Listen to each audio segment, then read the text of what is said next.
Oke, Assalamualaikum warahmatullahi wabarakatuh. Kembali lagi dengan aku, Yuni, sebagai PJ Akademik Madbis untuk SBM 2024. Pada kali ini aku bakalan ngejelasin tentang metode simplex sebagai salah satu materi dalam pemrograman linier. Nah, jadi kali ini aku bakal ngebahas tentang beberapa soal di sini tentang metode simplex. Sedikit disclaimer, kalau metode simplex ini nantinya ada membahas mengenai maksimum dan minimum untuk mencari fungsi maksimum dan fungsi minimum. Nah, langsung aja kita ke soal nomor 1 bagian A.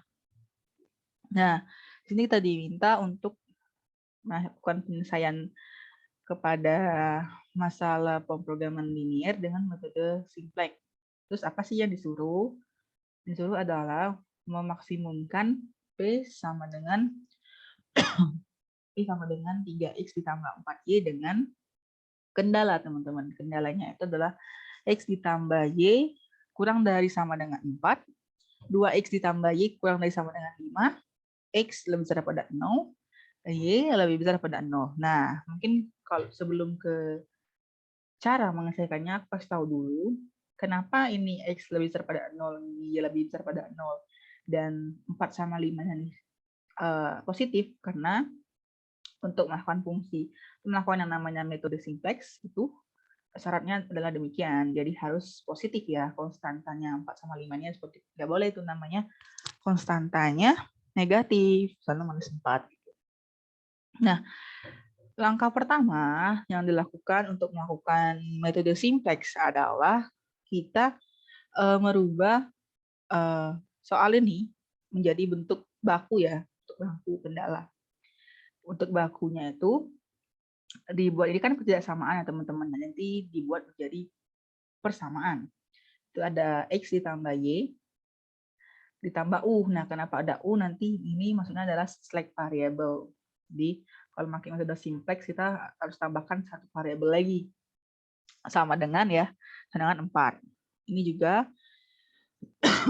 2x ditambah y ditambah v, karena U-nya udah UV, dengan 5. Dengan x, y, u, and v itu lebih besar sama dengan 0. Baik lagi ya, yang awal kalau harus positif.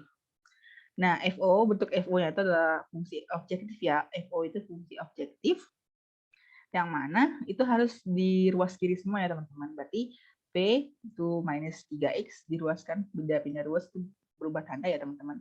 Dikurang 4y sama dengan 0. Nah, dari situ barulah kita bisa membuat namanya tabel simplex. Ini kita kan ada variabel x, variabel y ya teman-teman, ada x, ada y, ada u, ada u, ada v, ada p, dan ada RK itu adalah ruas konstanta ya teman-teman, yang paling kanan.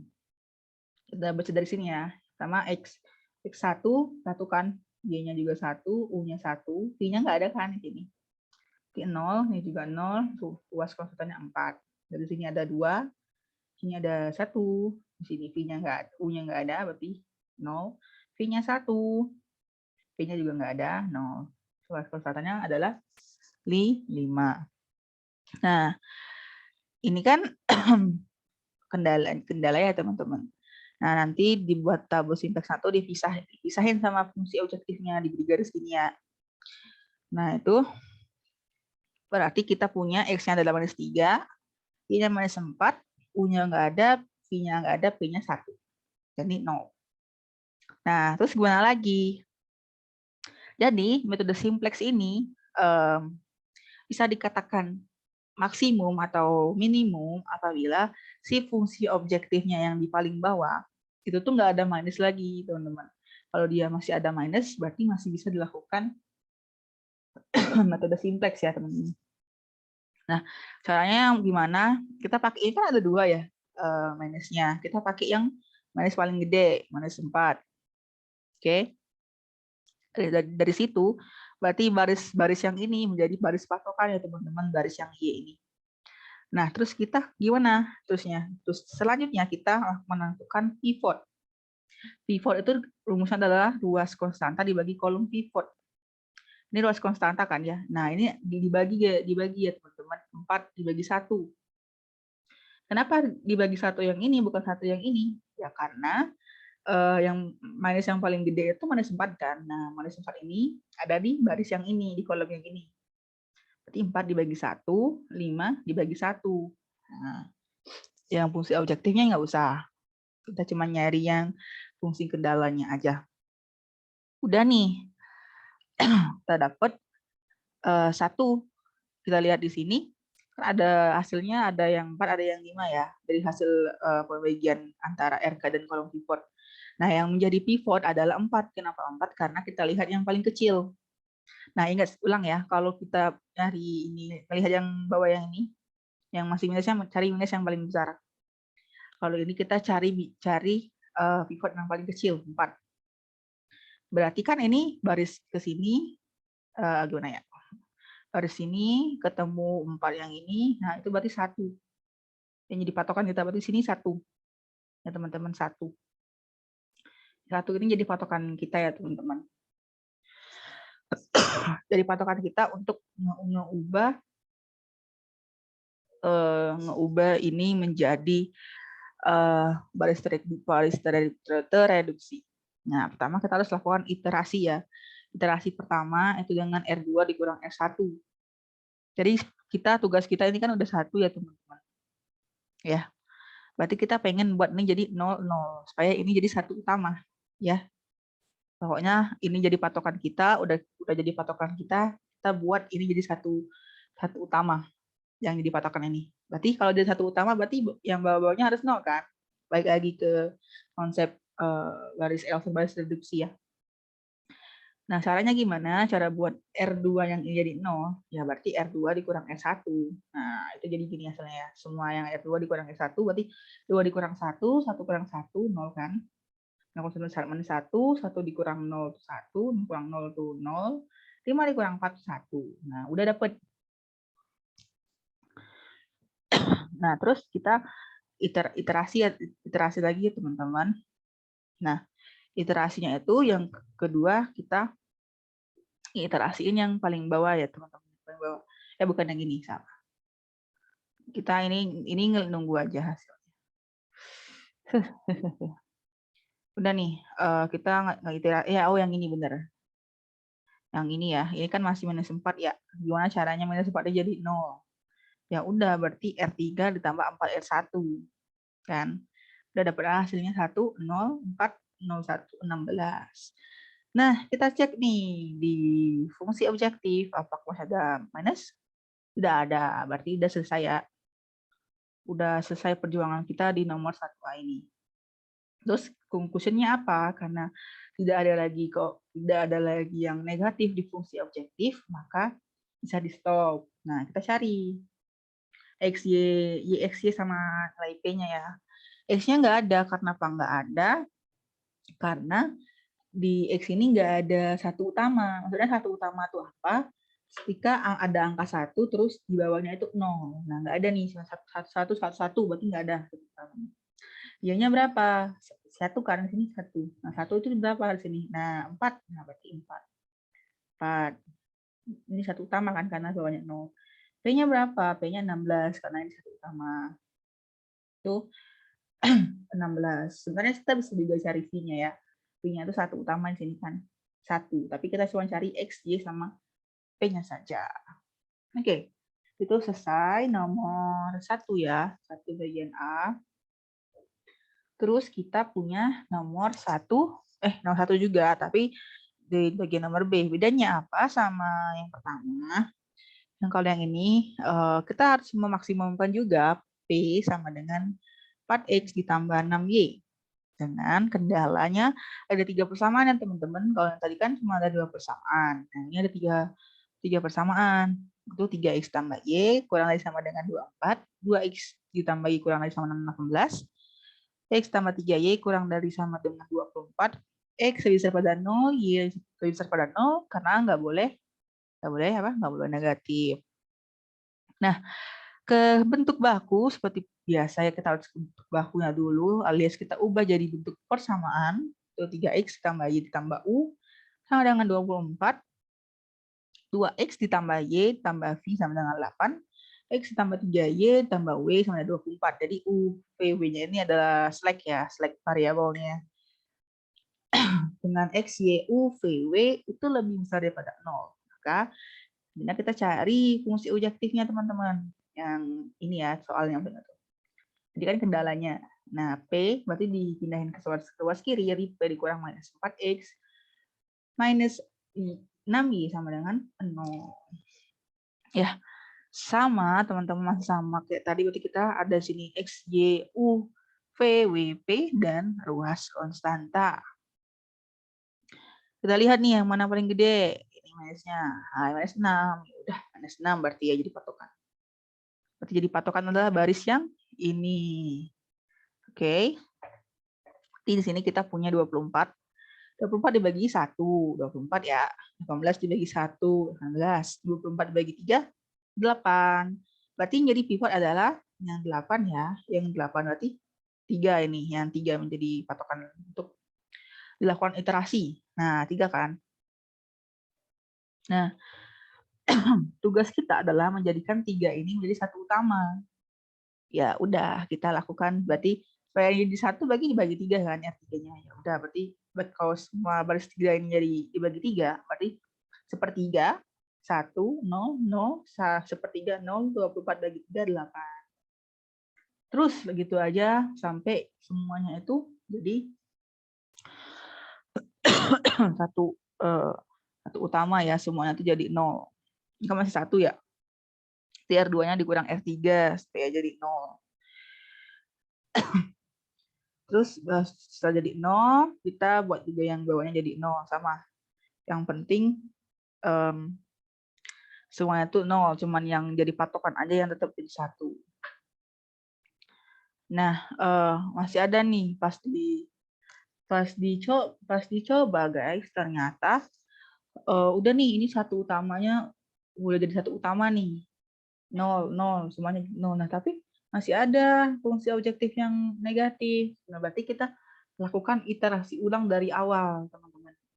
Kalau ini kan iterasinya kan 1 sampai 4 ya. Udah nih, udah semua dapat satu utamanya. Tapi ini masih satu utamanya udah dapat tapi masih negatif. Gimana dong?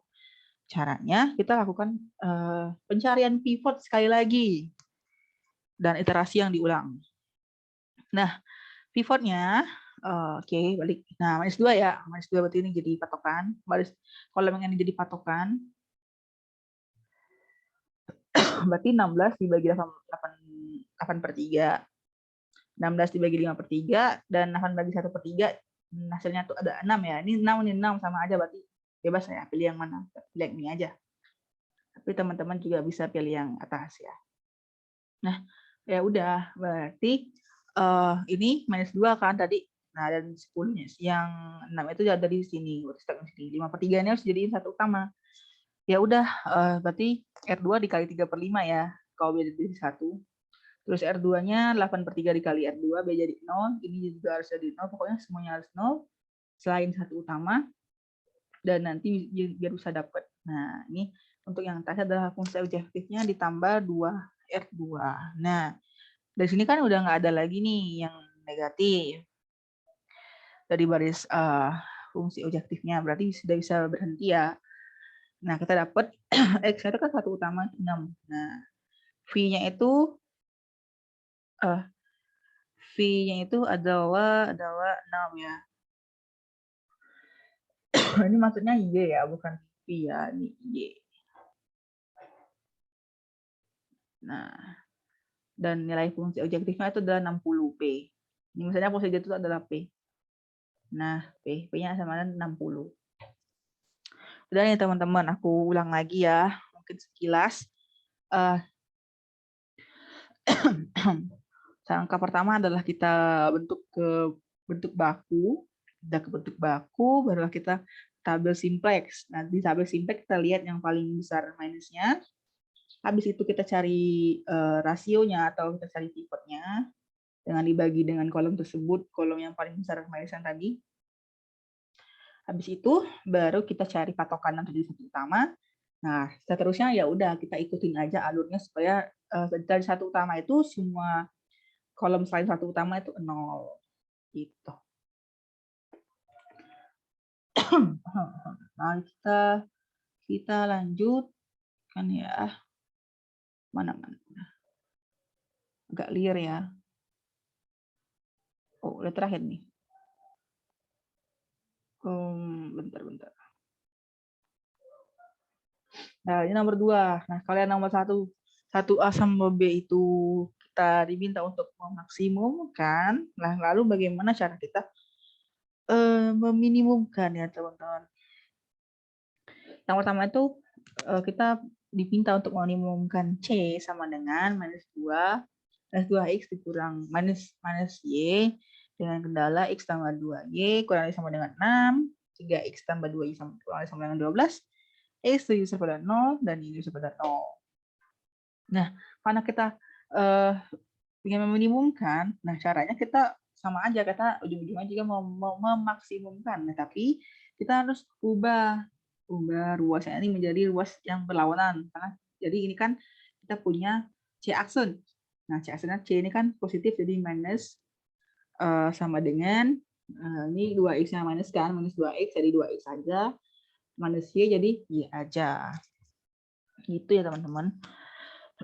Barulah kita ke bentuk baku. X tambah 2Y tambah U sama dengan 6.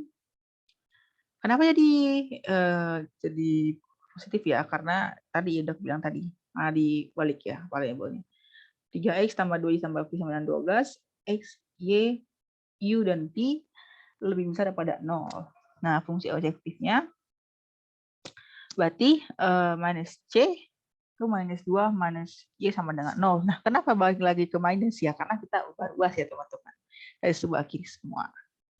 Hari kita buat seperti biasa, tabel sintaks yang pertama itu kita dapat yang paling negatif adalah minus 2 ya, teman-teman. Nah, berarti harus dibagi sama kolom yang minus 2 ini.